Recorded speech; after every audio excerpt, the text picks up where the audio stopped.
こんにちは。パラバドミントン日本チームのSatomiサリナです。次はケネス・ラーセンさんにコーチングテクニックに革命を起こし、選手のパフォーマンスを向上させる新しい方法をご紹介いただきます。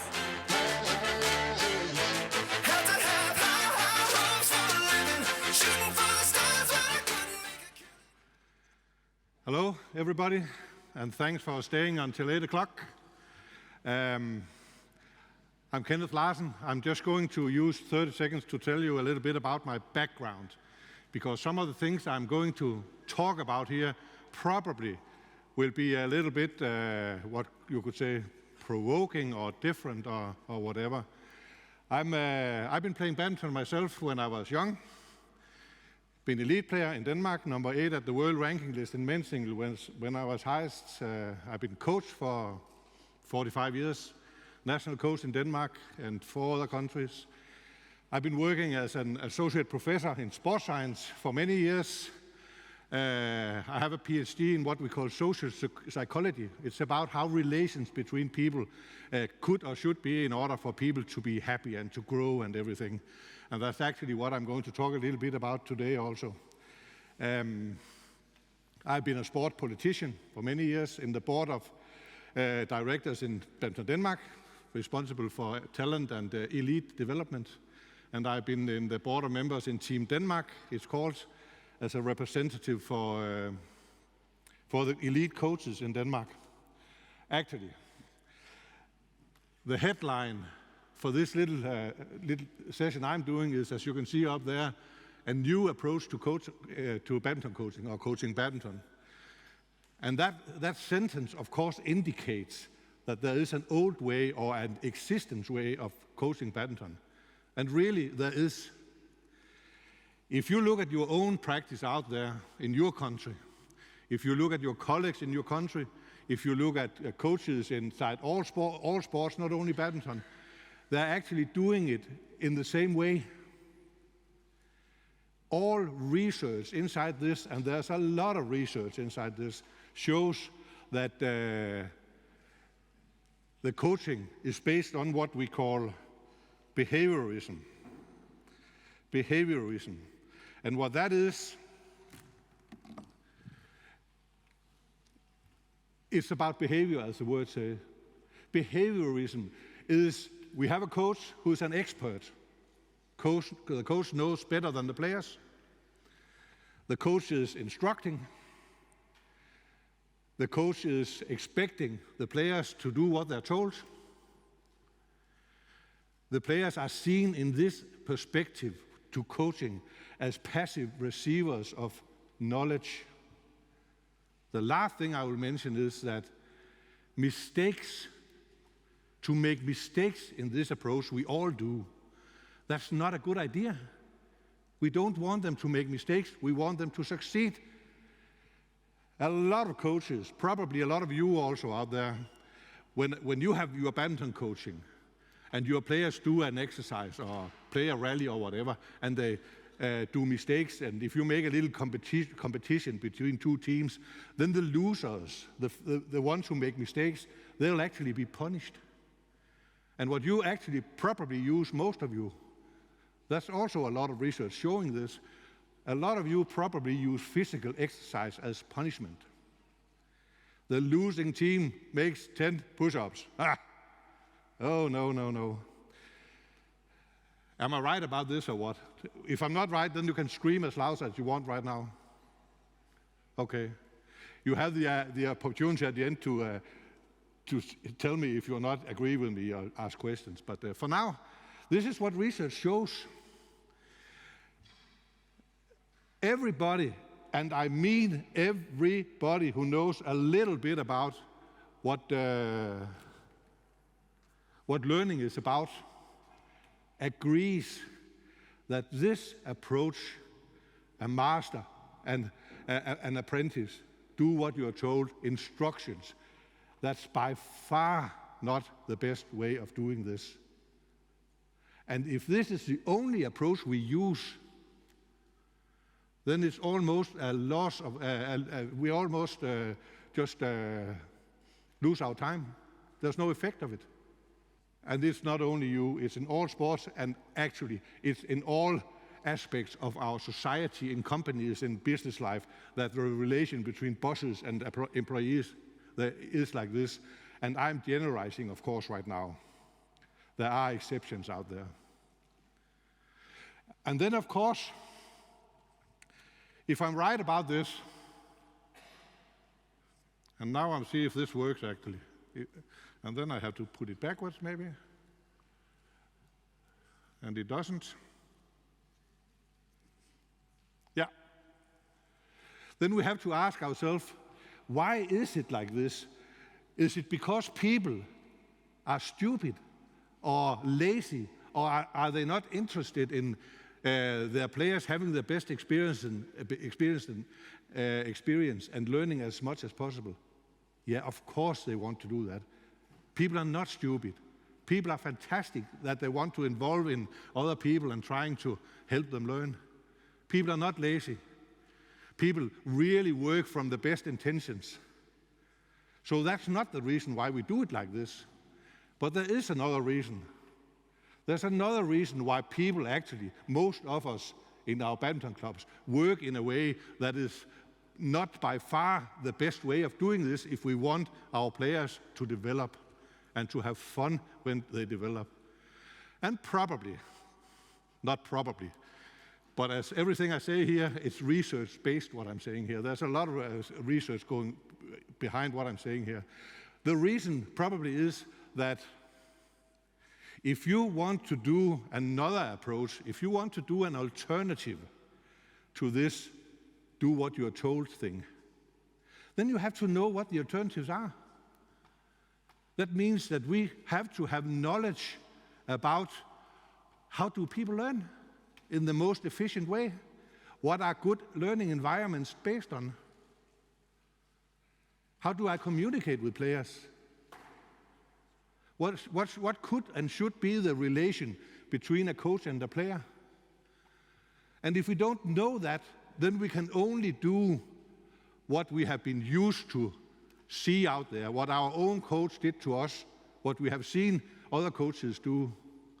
In my professional language, we say that systems reproduce themselves.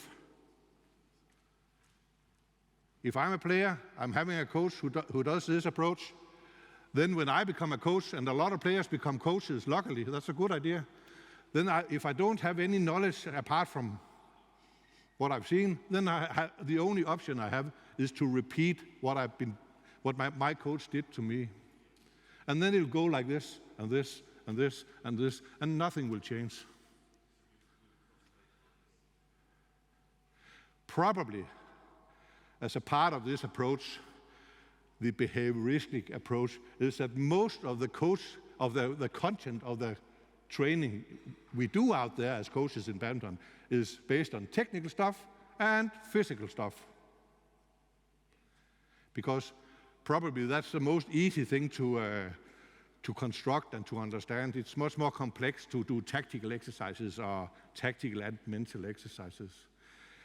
So, luckily, we have a chance of changing this, of developing our approach to training, and we should do it, really we should do it, for our own sake as coaches and for our players' sake. And now we see if this works. It does.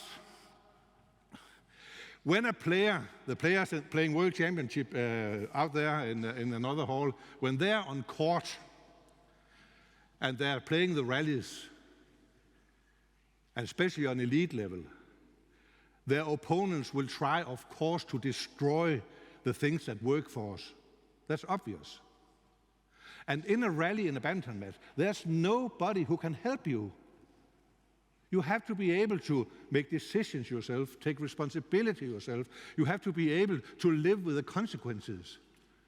You have to be able to see when is things changing. And your coach cannot help you in that situation. So if we have only teach them to do what they are told, then they are really in trouble when nobody can tell them anything in a rally. What is the ultimate mental competence needed in badminton, and especially on high level? is a process we call reflection. And you probably heard this word, all of you already. We have to be able to reflect. Reflection means that when we act and the outcome of our action is not like we expected, we make a mistake, then we have to be able to think really fast about, oh, I thought this would happen. It didn't happen. Why could that be? Next time in a similar situation, what do I do then? If we can't do this process, this is a reflection process, then we'll make the same mistake again and again and again and again. And that is a sign that our reflective skills are not very good. If we have an approach, and this is called, the last line up here, this is called constructivism. Just meaning, that's a fancy word for me, that means that we believe that we create our own knowledge individually inside our own heads, and nobody can do it for us. The outside world, the coach, can only disturb us, provoke us, trying to make us think about what happened, why didn't it happen, what will you do next time. We can only facilitate this process.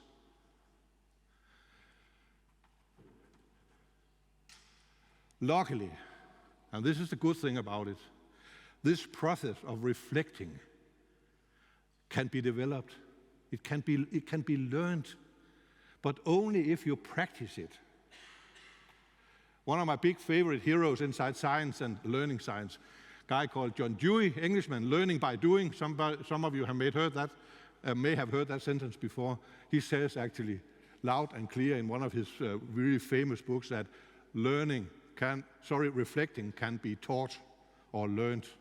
So that gives me hope for the future. If we want to work with trying to develop independent players, if we believe you can't instruct them, they have to think for themselves, then we have to do two things in our practice. Two things. First of all, we have to make exercises where players become uncomfortable, where they make mistakes, because the first mistake they make in a situation is beautiful. That's the fuel for development. If you take a decision on court, and everything works out like you hoped, then you don't have to learn anything new. You don't have to develop because your existing knowledge already is good enough. The first mistake is beautiful.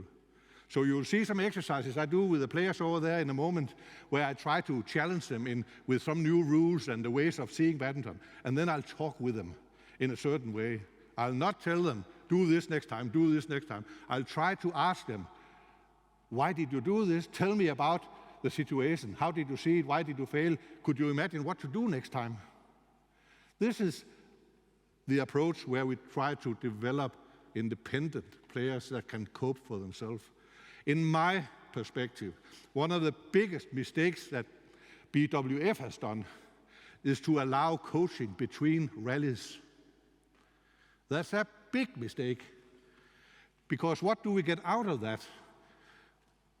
Yeah, the consequence is when you look at the players out there in the hall or in television, is that many of them, every time they make a mistake or they're in doubt, then they turn to the coach and say, what do I do now? For me, that's like, oh no, not again now. When I was in the board of directors in Denmark, we actually forbid coaching of our children up till under 15, I think. No coaching. And that was a really big relief for our parents, because normally a lot of parents try to coach their players, but we won't allow that anymore. We want to educate players that can think for themselves. Yeah? Last slide, and I just have to see what time we have here. I'm on schedule. This reflection process in a learning language has two components. There has to be something that disturbs us, and that is the mistake we do. The disturbance from outside is the mistake. I did a mistake. And the second component is all the experience, all the knowledge we have inside our head. So the reflection process is, we make a mistake, we are disturbed, and we think about, from the knowledge we have, as I said before, what happened there? Why didn't it go like I expected? What do I do next time? That is the reflection process. And especially elite players have really, really, really good possibilities to develop reflective skills because their experiences, their amount of knowledge about badminton inside their head is much bigger than players that are on lower levels, of course. So their ability, their possibility to do the reflection process in a good way is optimal. That's not saying that we only have to work in this way with elite players. For me, we can begin with children. When a child has the first experience inside their head, then they can begin to reflect on a low level. The first couple of months, we have a baby, they just copy their mom or their dad, but after that, they begin to think for themselves. And then we can begin to communicate with them with questions, and we can challenge them with different tasks that challenge them and stuff like that. Yeah. And at the end up here, a constructivist approach to practice means that the coach is a co-worker. The player is an expert on her own world, her own experience. We don't know what's in their head. So if we pretend as a coach to know better than the players, then we are misunderstanding something. Yeah. Next, I have 4 nice, beautiful, really talented players over there. You just saw them with Rakumin. And I'm going to demonstrate 3 or 4 exercises for you and talk to the players also, hopefully, in a way. So I will try to demonstrate what I just said here. We have to get away and to develop that approach where we only instruct them. Sometimes we have to do this. As example, what I do now, if there are so many of you and I only have 20 minutes, I cannot have a dialogue with all of you. That's impossible. So I compromise right now from what I believe in. Sometimes we have to do that. If you are in a battlefield in a war and your sergeant says, down, down, artillery is coming, then it's not a good idea to sit in a circle and discuss, is this a good idea to stay on the stomach or on the back? Then you just have to get down. So there are situations where this instruction, do what you're told, is the only way. But in general, think about changing this if you want to have happy, strong players who are independent and actually also who can win more matches if that is important for you. Perfect. That was actually my 20 minutes up here, 22 minutes, and we are going on court now, so lights, yes. Yeah, come on. We have 4 players here. I think that, if you have a boy and a girl on each side, and we have Sofia here, Andy here, we have Eben here, and Nikolai here. And I've been coaching against some of them in team matches, I can see, the true time. So I know all their strengths and weaknesses. Just notice what I do, what I try to do here. First exercise, girls and boys, we are playing mixed double, 5 minutes, just normal mixed double. There's only, you don't have to be good at it, doesn't matter at all. But there's only one little restriction here, that if you can, either you, the boy or the girl, can catch in the rally, catch the shuttle with an overhand grip like this, before the first line up here. You can jump in there if you want. You can catch it with right or left hand, doesn't matter. If you can do that, then you get 3 points instead of 1. Okay? And I don't want them to talk about it before, and that's on purpose. You can think about why that is.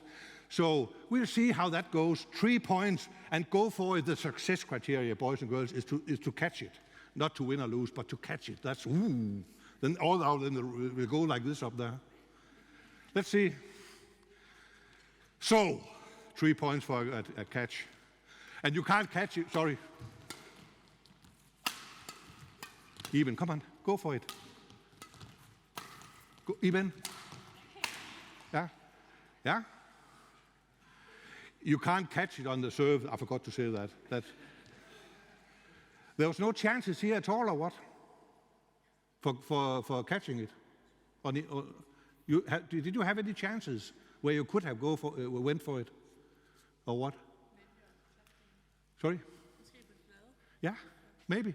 Could be a good idea. Sophia said, maybe when we are playing flat games, I could have a possibility. There could be a chance there. What about you over here?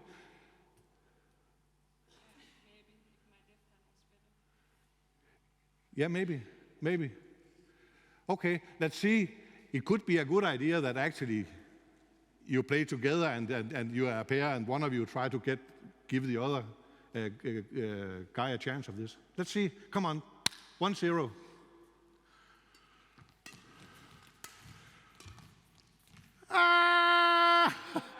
But that's a really good try. Really good. You was a little bit behind. You actually did an underhand grip. Why did you fail? Okay, so that's a technical question. Yeah, okay. So, and that's difficult to learn in 5 minutes, of course. Do you think, I know this is a leading question, do you think you could catch it if you had a little more time or what? Yeah. Okay, how could you on this side, give her more time or get more time to grip it then?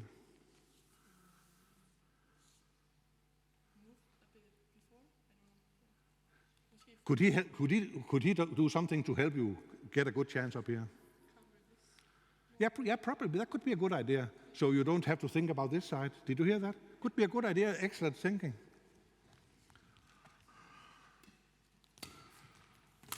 Oh, grip it! Andy! And you can see, did you do this exercise before, some of you? No. And if they're not used to this, then they forget actually to go for it like Andy did here. Because he had the chance here, do you see that? Yeah? They totally forget in the beginning because they're not used to it. And yeah, that's okay. 3 points from Poland. 4-0, we are playing to 7.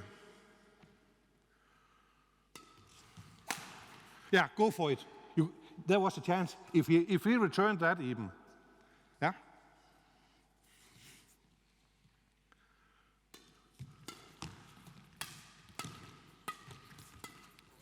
Yeah, that's okay. Yeah.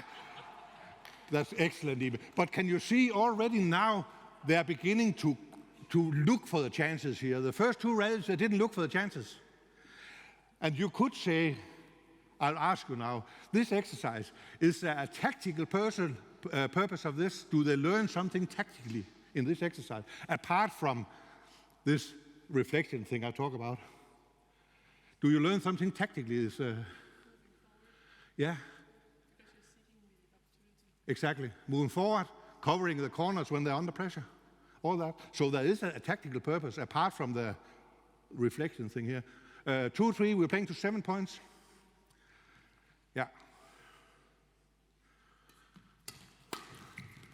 So, come on, Sophia. Go. Yeah, or you, that's okay if you go fast enough. 4-2. I don't know the score, but let's say it's 4-2. Ooh. Overhand grip. Yeah. You have to go down under it next time. You have to Sophie, just dive like this and look. Yeah, then you can do that. But you saw the chance, that was good. Yeah, excellent. A good move forward. You can see the tactical aspect of this, except from the reflecting, that she knew in order to catch this, she had to move forward when she did a good counterstroke. Excellent, Sophie. 5-2. Come on, let's have a catch now. Oh, Müller.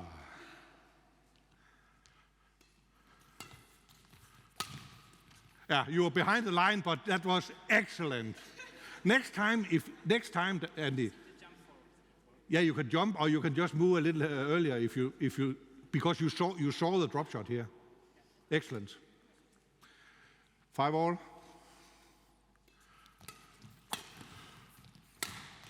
Yeah. 6-5. It is difficult when they can do a smash actually to catch it. Yeah, excellent. You went for it. You knew your chance was there. Excellent. That's how real badminton is played also. 6-all or what? Oh, so we have winners of the first match here. We are playing 4 matches. So from Poland and Denmark, first match.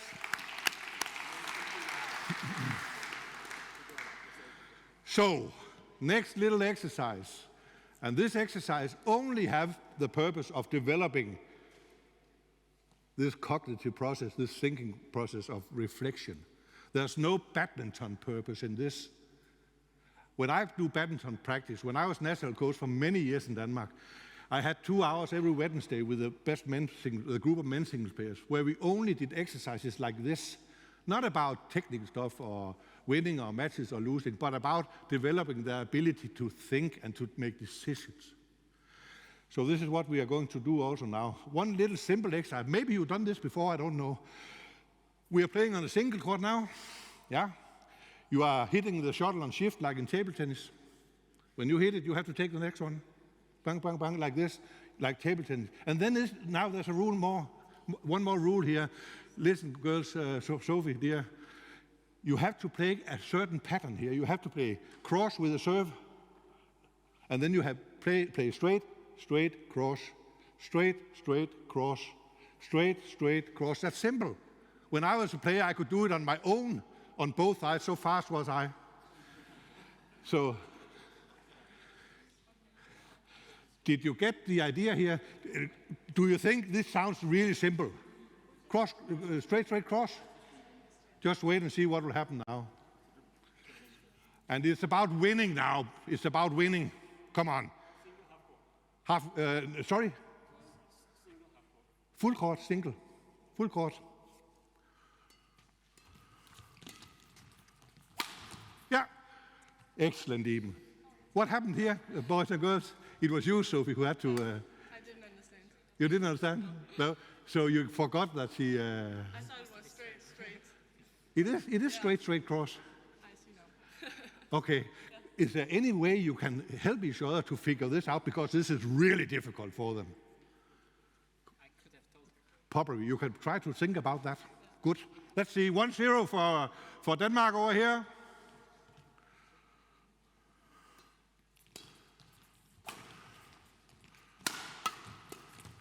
Oh, beautiful, Eben. This is your exercise. Yeah, we found an exercise for Eben now. Perfect.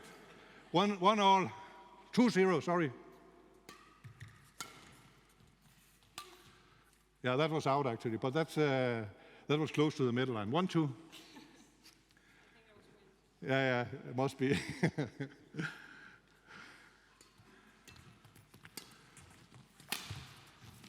Yeah, that's okay. 2-all, playing to 8. You're playing to 8.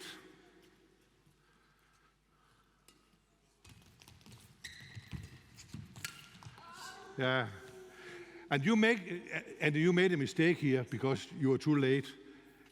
What did you see? Was the situation allowing you to go before time or what? I think he was very low. Yeah, of course. I knew he would play cross. Exactly. Andy said he was very low, and next time, of course, you just have to go for it, like you did here. Perfect, but you saw it. It's 3-2 for Denmark against Poland. You can smash. The higher tempo, the more difficult it is. Yeah. Got Sophie, nice Sophie. Got Andy. That was out. Am I right? That was, doesn't matter. So I'm wrong, and that's nice to be wrong. I've never been wrong before, but that's the first time. So 3-all. 3-all? 4-2, that's okay, you know. Oh, good. Andy from well, that's the way you play in Poland.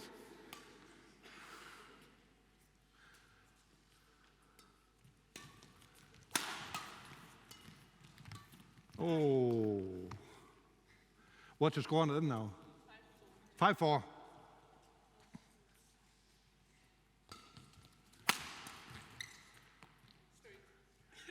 Yeah, you had to play straight, of course. Why did you play cross? Yeah, exactly. Yeah. Did you hear what he said? I asked him, why did you play cross? He had to play straight. And he said, that's what I'm used to.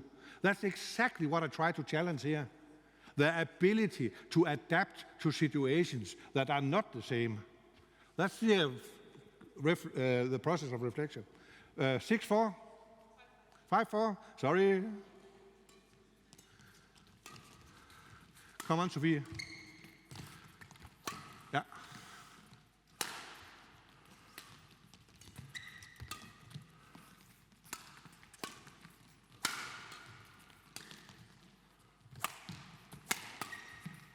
Perfect. And yeah, that's really nice. And what Sophie just did there is the most difficult thing in this exercise. Nikolai made a mistake playing straight, and she let it drop. She didn't hit it. And that reaction demands that she's so fast and have the overview about what is happening here. Most times players just hit it, even though the opponent make a mistake, actually. That's really good. And it's 5-all or what? 6-5.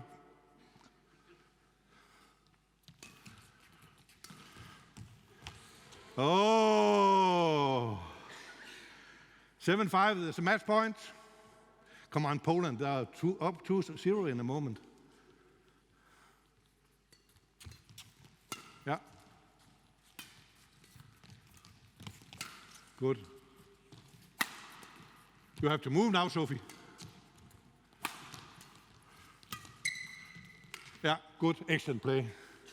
You can see still a little confusion where to go here, but and it's what? 6-7?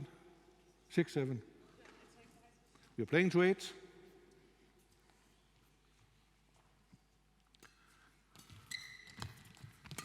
Ah, that's a good choice, Andy.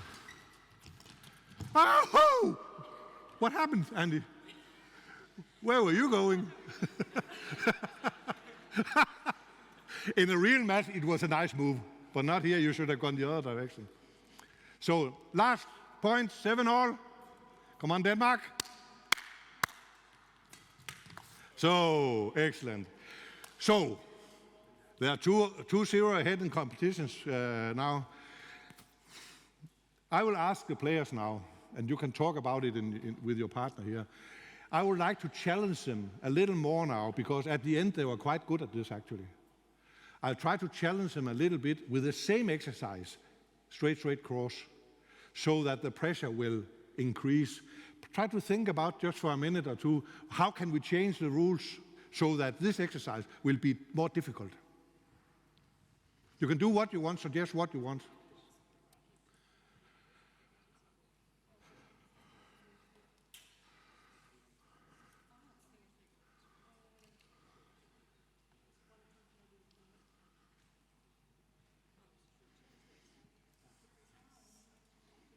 You have an idea? Yeah. Okay. You have an idea or what? Yeah. Let's hear you first. That you hit 2 times each person, but still straight. In the same pattern? Yeah, so I hit it twice, and then he hit it twice. Okay. Okay. Do you think that will make it more difficult? Or what? And why is that? Things to think about while playing it. Okay. Probably. Yeah, but could work. We can try and look at it in a moment. What did you think about? That once per rally, each pair can change the... Wow. Did you hear that? Andy Andy and Sophia said that one time in a rally, each pair could not follow the rule, and after that they go back into it. That's really too good. Did you hear what they suggested? They suggested that instead of hitting it one time, they hit it 2 times, 2 times, 2 times like this, in the same pattern. Let's try to see your exercise first, if it actually, the purpose of the change was to make it more difficult. Let's see.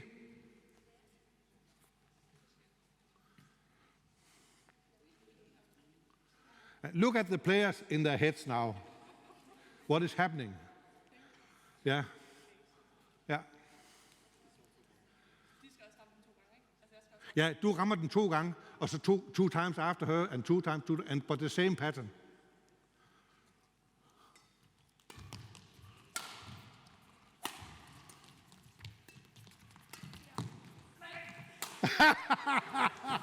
Hey, Nikolaj, for satan. Are you okay? Yeah. Good. What was the problem here? Yeah, you forgot. Yeah. But that's because we changed the rules. You saw that Eben forgot. Actually, it was her exercise. Could you do anything to remember what to move before time in this exercise to, or what? I don't know. I didn't see this exercise before. Yeah, let's see. Let's try 2 or 3 more rallies.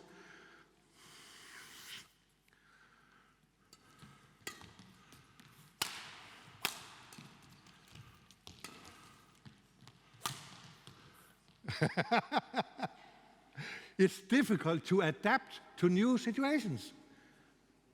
But if we can't do that, then we'll die. Yeah? 3-0, we are playing to 5. Sorry, I can't count it. I usually have people to do that. Yeah. Oh, Nikolaj, where to go? Did you think it was yours or what? I knew it was mine, but getting over there, I have a mixed partner. Okay, so it was yours actually.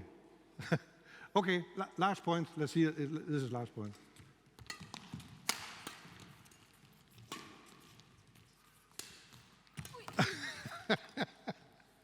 Thanks, guys. This was actually, yeah. And you saw they figured out this exercise themselves. I didn't see this exercise before, never.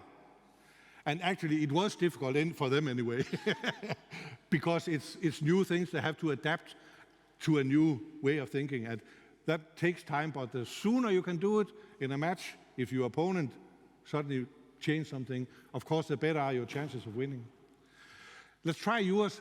I like really much this idea because I have made a lot of exercises like this myself. Still the same pattern. You play on shift 1 and 1 now. You have one chance every rally on each side to not follow the pattern. After that, if it's straight, it should be cross, and they play straight, then you do straight cross afterwards. This is a little bit complex, but this is really difficult, I assure you. Let's see. Let's see. My guess is everything will be chaos right now.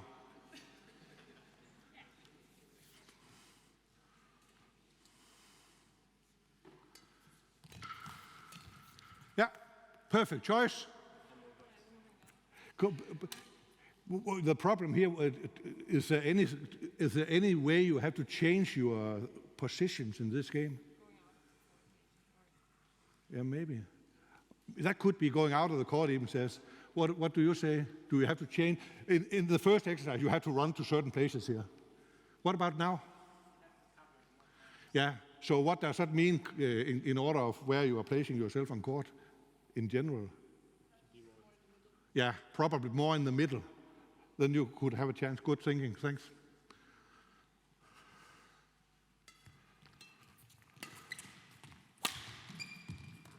Beautiful. Even you're back in the game now.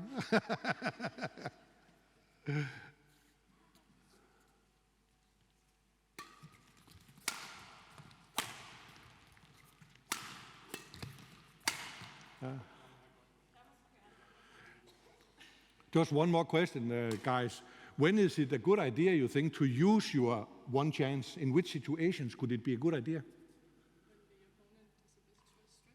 To get a point? To get a point? For me, that's one situation. The other situation could be what?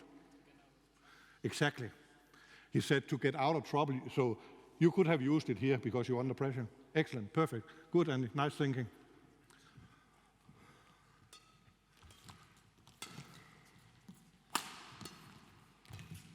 Yeah, excellent choice again, perfect. So you said it yourself, Sophie, a little more to the middle. Yeah. 3 more rallies.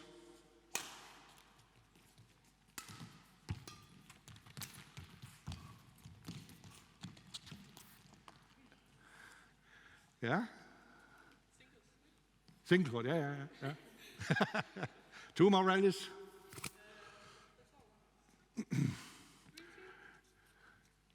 What's the score? 3-2 to Poland again now. Come on, Denmark.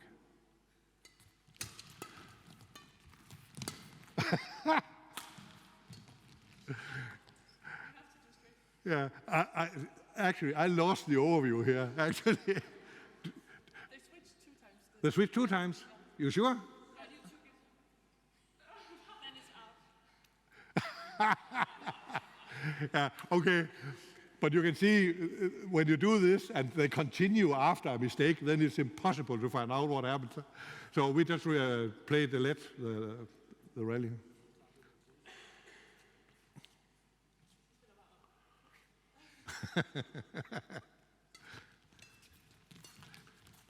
Got him. Oh, wow, good choice, Nikolaj Müller with a clean winner. Last rally.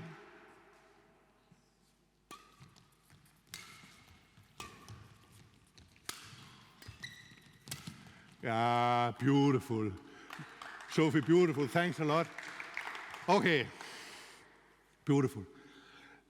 I actually had an exercise in my own head when I asked them, how could you imagine to make this more difficult? My exercise, you can try it for 2 minutes, would have been to make the area of the court smaller, actually. So we play this exercise on quarter court between this sideline, service line, and the double service line down there.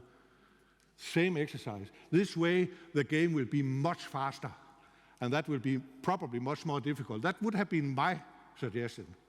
But they come up with good suggestions, so of course I allow them to do that.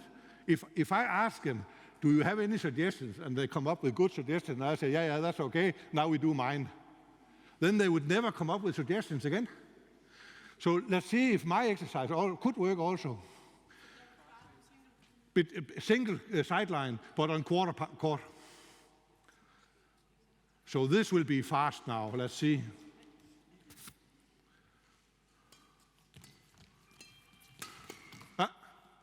Perfect. Nice follow-up, Andy. You can see what this is. This will be really difficult for them.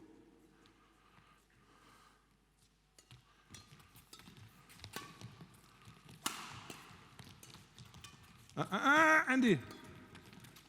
It's out, it's too short, remember? You can see Andy, he took one who was really short. He forgot what situation he was in here.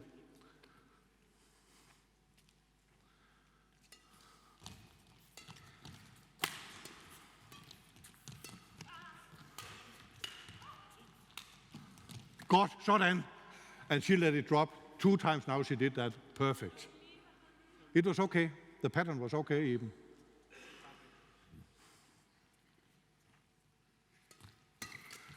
Oh!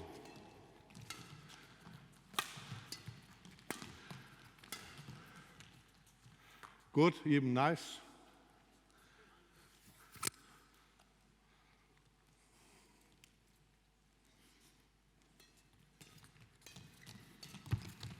Oh, but that was a brilliant mistake because you thought it was too short and you saw it. Perfect. That was the best mistake ever.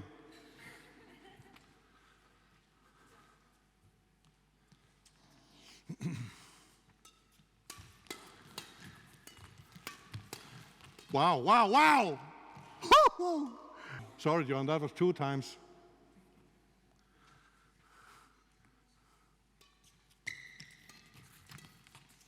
Three more rallies.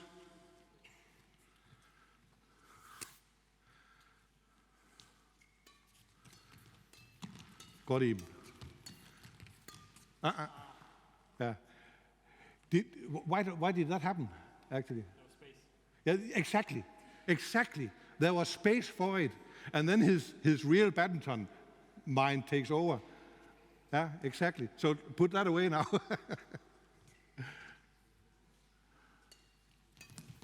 Beautiful, Sophie. Nice movement to the net. Last rally.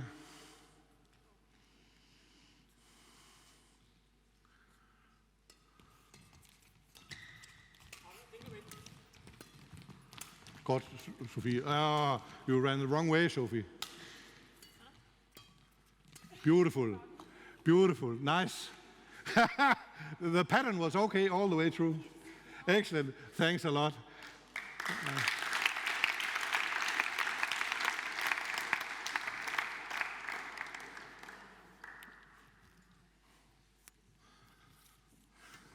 No, we are not finished, guys. We have one more exercise. Sorry. Sorry, I said thanks for this exercise. We just have one more exercise, 5 minutes. Yeah, I know this is, you are so tired now from this. No, last exercise. Normal mix or double. You can play it mix or double how you want, how you like. You have to start with a long serve to the back line, single back line. That's the only restriction here. But the net is like this. Okay, do you want to talk about it before? How to do this?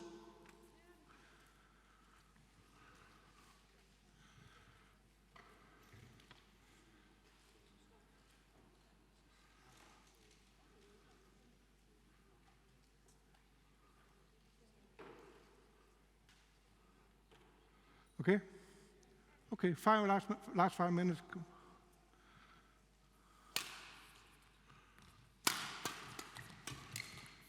Yeah? I don't know if you already imagine up there what will happen now. What is tempting for them to do? Because it's so flat over there.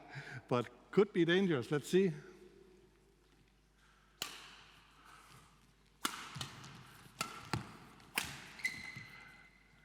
Yeah?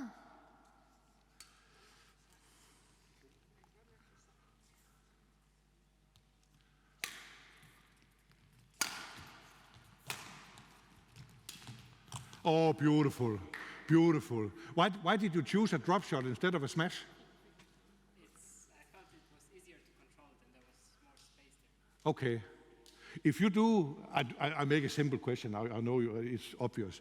If you make a smash on the low net here, and the smash is not clean in the floor, they have a possibility to return it. What will happen then? Yeah, they can return it flat back, attack on it almost. So it is dangerous over there. Have to be careful.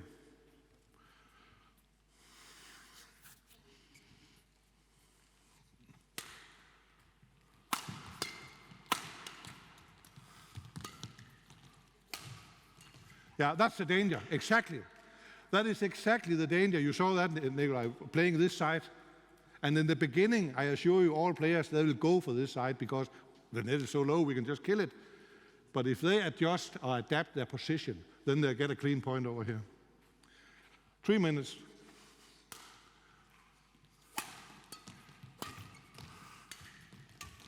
Oh, beautiful even. Nice follow-up. And you can see in the last 2 rallies here, they don't use heavy smashes anymore. Because in this exercise, though you should think the opposite, it's not a good idea, actually.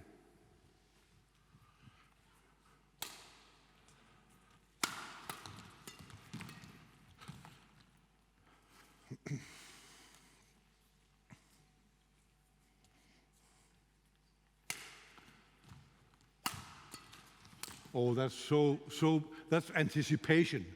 To look into the future. I know what will happen now. I can see it on Müller's body language.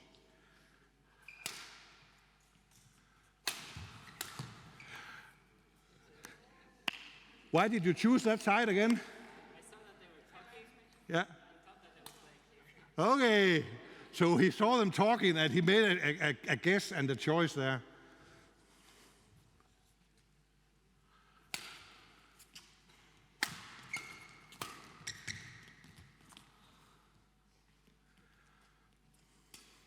Good, Nikolai. Let's do 5 more rallies, then we're finished. Oh my God. What? This clear shot, delayed clear shot. Why did you do that? So they think I would be playing close. Yeah, because making attacks here, still, even though you played 5 or 6 rallies, it's still probably attempting to attack and do short shots. So actually, in this exercise, and they do it more and more, clear shots will be the weapon here probably, or could be, yeah?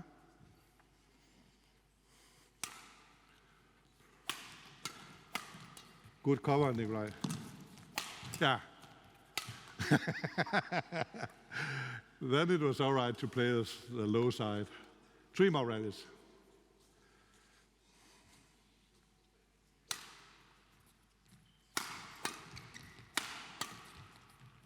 Good choice, Sophie. Why did you do that smash on the high net? Because they're moving to the side. Okay, yeah, that's a good reason. Because you could see they're moving the other direction to cover, of course. Smart.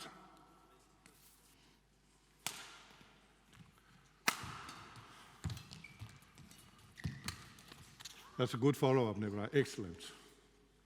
Last rally. This is for 10 points, so Denmark have a chance of winning now.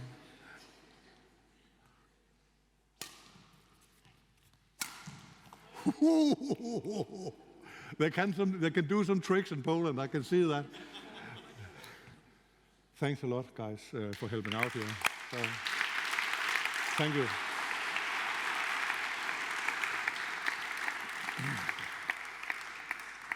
Hopefully you could see that what I talked about on stage was visible also in the exercises and the communication I did with them. This is not the only thing, of course, you should do when you practice badminton. You should still be practicing physical stuff and technical stuff and all that. But anyway, the idea about challenging them, communicating with them, including them, you could see in their faces probably how much went on in there here. Yeah? Last thing I would say, if you think this was interesting and you want to learn more about it, I actually, 1 year ago, did a little book called 170 Mental and Tactical Game Exercises for Badminton. The theory about what we did here will be in that book. There are 117 examples of exercises you can be inspired from. It's on Amazon.com. You can download it as an ebook. I think it's €9. I would have done it for free, but Amazon that's not allowed on Amazon to put it out for free. But I think it's €9. You can just search on Amazon, Kenneth Larsen Badminton, then it'll pop up. If you think this is interesting and you don't want to go back only to say, do what you're told, blah, blah, blah, blah, blah, then this could be a possibility to help you understand or develop. So, guys, thanks a lot for staying here until 9 o'clock.